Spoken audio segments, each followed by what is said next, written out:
Ini Komnas HAM ini tidak menunjukkan suatu lembaga yang taat pada aturan, pada hukum.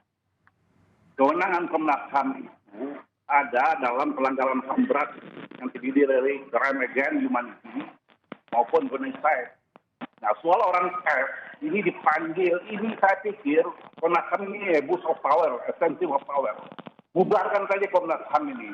Anda harus Komnas HAM ini, itu orang yang dibunuh, dibantai di Papua, terus masjid dibakar Terpora dan sebagainya, itu domainnya Komnas HAM.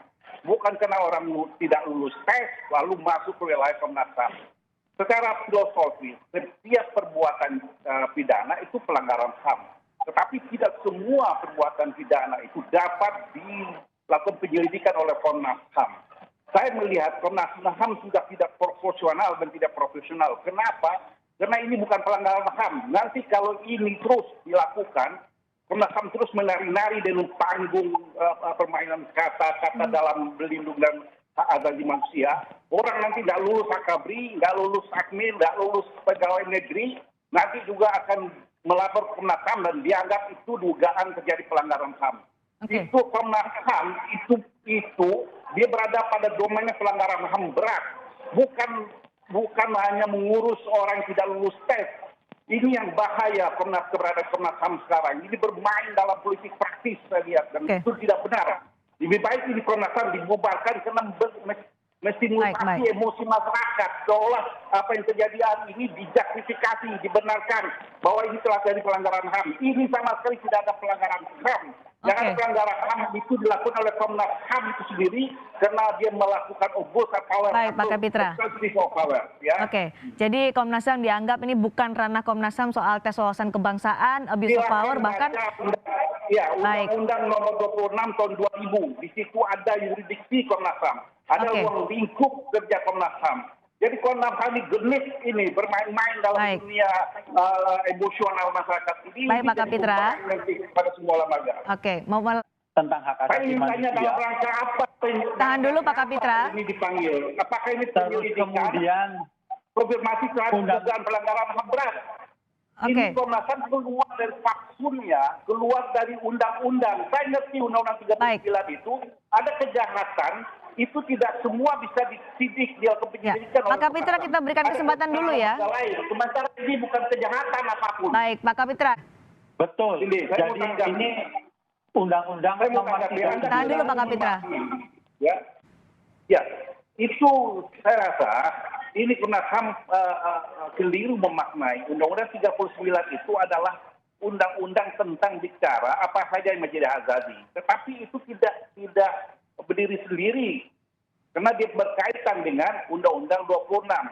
Kewenangan Komnas HAM dan yurisdiksi kewenangan Komnas HAM ada pada Undang-Undang 26. Apakah Komnas HAM berhak memanggil saksi dari semua peristiwa di hidup masyarakat? Tidak boleh, karena dia hanya dibatasi oleh dua item pelanggaran dan itu yang disebut dengan kejahatan HAM berat. Nah, anehnya Komnas HAM justru merespon dengan proaktif hal-hal seperti ini yang justru meninggalkan fungsinya. Lihatlah di Papua, ya, bagaimana orang rakyat dibunuh, bagaimana infrastruktur dibakar, bagaimana komponen masyarakat diusir dari tempatnya. Ini tidak ada respon dari Komnas HAM. Dan Komnas HAM tidak lagi menegakkan hukum. Kenapa? Karena kewenangan Komnas HAM itu bukan melakukan penyelidikan terhadap orang lulus tes atau tidak lulus. Tetapi dia harus melihat kekerasan, kejahatan HAM berat yang terjadi di banyak wilayah. Dan itu sebenarnya di domainnya. Tetapi ini saya melihat bahwa Komnas HAM mulai bermain politik. Ya. Untuk itu saya pikir kita nggak butuh Komnas HAM seperti ini. Komnas HAM seperti ini dibubarkan daripada menimbulkan kegaduhan terus-menerus di masyarakat. Ini bahaya Komnas HAM seperti ini. Mas BK, silakan ditanggapi. Komnas HAM menghormati dalam opini apa pemanggilan itu, penyelidikan terjadi pelanggaran HAM berat atau hanya sebagai suatu sensasi untuk menstimulasi emosi. Ini nggak benar seperti ini. Mas BK, silakan. Itu harus jelas faktumnya, regulasinya kan jelas tempat pijak. Pak Kapitra. Baik, silakan. kesaksiannya Itu pelanggaran HAM kepada sanksi pengadu Oke, tahan dulu Pak Kapitra. yang diperlukan. Pasal 89 memaknai ayat kita 3 ada kewenangan luar Pak Kapitra, tahan dulu. benturan dengan kepentingan kewenangan instansi lain. Ini ketidakbenaran yang selama ini dibiarkan. Nanti orang kehilangan celana dalam itu pelanggaran HAM. Nanti kalau ada gelang orang dicuri di pasar, orang akan lapor kepada Komnas HAM karena itu pelanggaran HAM. Tetapi kan itu bukan di yurisdiksi Komnas HAM. Jadi Komnas HAM ini meluaskan yurisdiksinya hanya itu berbenturan dengan kewenangan instansi lain. Komnas HAM itu keliru dan menyesatkan mengenai itu berkaitan ya dengan pelanggaran HAM berat sehingga Anda boleh panggil saksi, panggil cari bukti. Tetapi kalau ada swab test, dari mana kewenangan itu ada? Orang tidak lulus tes, begitu jutaan orang tidak lulus tes pegawai negeri. Ya, bagaimana Anda menyikapinya itu kalau jutaan orang datang ke Komnas HAM lalu mengajukan instansi tempat dia tidak lulus? Bagaimana nanti orang tidak naik pangkat dan sebagainya? Anda keliru karena Anda melihat ini peristiwa yang sensasional dan kalian masuk di dalamnya. Justru keadaan Komnas HAM bukan seni bangsa dan ini keliru. Bukan lagi menjadi instansi yang menghormatkan HAM dan kewenangan instansi lain. Saya pikir cara seperti ini hentikan. Ya, karena kita juga sebagai warga negara bahwa Komnas HAM tidak pure lagi menegakkan HAM, tapi bermain politik dan transaksional agar eksistensinya dianggap ada. Ini yang keliru. Dan Anda harus coba usut di Poso, usut di Papua, itu wilayahnya, itu kewenangan yang benar. Baik, Pak Kapitra tadi. Itu lakukan. Jadi tadi yang dibacakan oleh Mas Beka tadi dianggap Pak Kapitra itu adalah ketika menangani HAM berat, tidak meluas sampai ke urusan tes wawasan kebangsaan atau proses pegawai KPK. Saya yang pertama Republik ini yang membela yang melakukan penerapan terhadap undang-undang itu. Saya orang yang membela para perwira Mas Beka.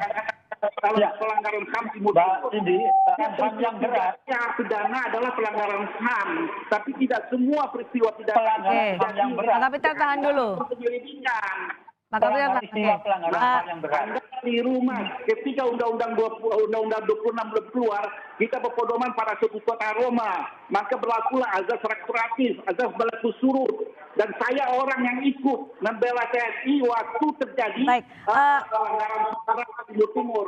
Jadi dipakailah Pak Kapitra sebagai panduan.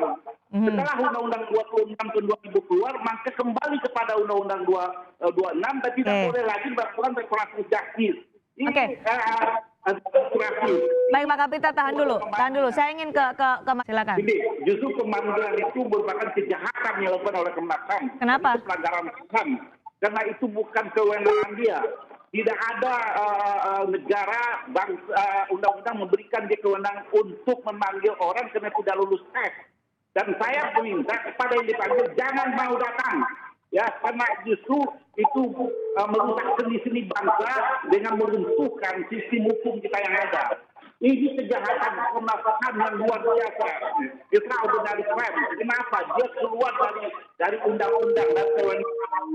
Tidak dia meluaskan kewenangan itu yang dengan melanggar hukum. Komnas HAM tidak bisa dipercaya karena dia tidak mampu menjadi contoh ketaatan pada hukum. Untuk itu Komnas HAM hari ini harus dibubarkan seharusnya. Kenapa? Karena dia bekerja dengan caranya sendiri, bukan berdasarkan undang-undang. Ini keliru. Dan saya setuju bahwa ketua KPK atau lembaga lain yang diundang Komnas HAM yang berkaitan dengan TWK itu tidak perlu datang. Ya, jadi menurut Anda Pak Kapitra? Karena justru kehadiran itu melanggar undang-undang. Jadi menurut Anda Pak Kapitra nggak wajib datang ke memenuhi panggilan Komnas HAM? Justru kalau dia memenuhi panggilan itu justru melanggar undang-undang itu sendiri. Ya, tepat hukum itu tidak benar. Mas Beka. Saya sarankan supaya tidak usah datang dan kalau perlu ya apakan dan tolak. Karena Komnas dalam menegakkan hukum tentang HAM tapi bermain opini dan politik. Ini bahaya. Kami dapat poinnya Pak Kapitra, Mas Beka. Membuka peluang Karena untuk memanggil itu komunikasi. sudah melanggar undang-undang, Mas. Komunikasi. Orang dalam kasus ini sudah melanggar Oke. undang-undang. Jangan diteruskan. Baik, tahan dulu Pak Kapitra. Soal wajib Tidak atau ada tidak kami kewajiban itu. serahkan kepada